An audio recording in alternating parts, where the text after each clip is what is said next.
film. Review.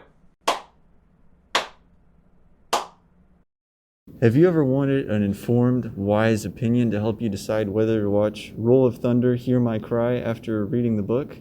Well, you're in luck. I just finished watching the film adaptation of Roll of Thunder, Hear My Cry, released in '78, directed by Jack Smite, starring Morgan Freeman for my literature class. I had a somewhat informed perspective coming into the film since we'd already read the book and analyzed its themes. Also, I was joined by one of my classmates, and we were able to build on each other's insights and observations.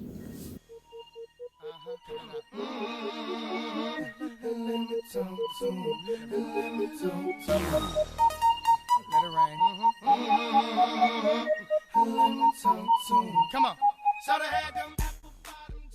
Roll of Thunder, Hear My Cry is the story of Cassie Logan, a 9-year-old, well, she's actually 11-ish in the movie, girl living in Mississippi during the Great Depression who learns the ways of the world when faced with racism. After undergoing several traumatizing events, she gains a mature understanding of the reality of the world and begins to realize the richness and unity within Black culture. Overall, the movie was very weak compared to the book, and the way the scenes were laid out was far less effective. Even though it was part of a mini-series, I still don't think it stands well on its own since there are certain events, e.g. the bus jacking, that they reference in the dialogue, but are never explained in the movie.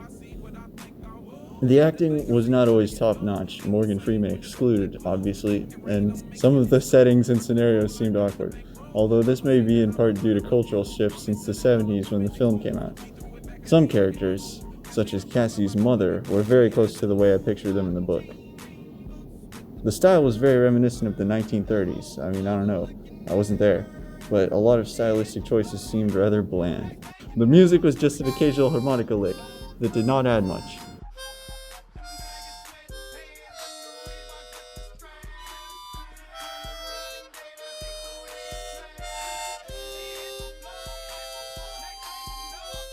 And the choices of scenery were relatively uninspired.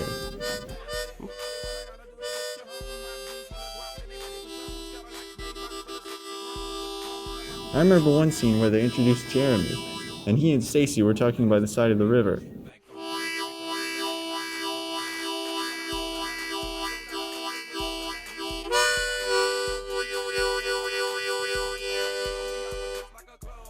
There were times when the movie seemed almost comically played out, and most of the threatening characters, e.g. Mr. Wallace, seemed not nearly as intimidating as they were in the book, but simply appeared as goons to be ridiculed. There were times when the protagonists were meant to have victories, like when Morgan Freeman tipped his hat to Mr. Wallace. But it was way overdone, with Mr. Wallace throwing his hat in the road and shouting after the vehicle. I don't remember him losing his cool that easily in the book, and it seemed out of character. Also, in the scene where he and his daughter bully Cassie and Big Ma, the good lawyer guy comes out and admonishes him. Did he hurt her? And his swagger seems to quell very quickly.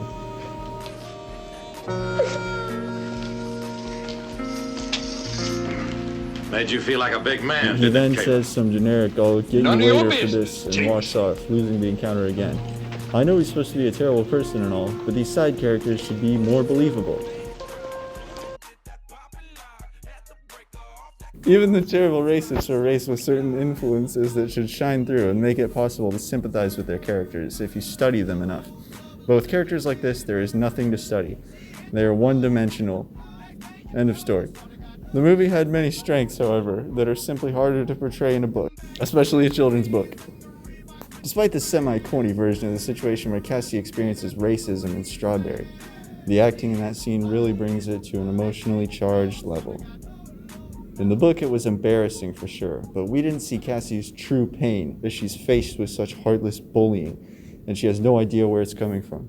In the movie, she is crying and asks Big Ma why they're being treated so unfairly, and it comes out to be a much more effective scene than the book in that aspect.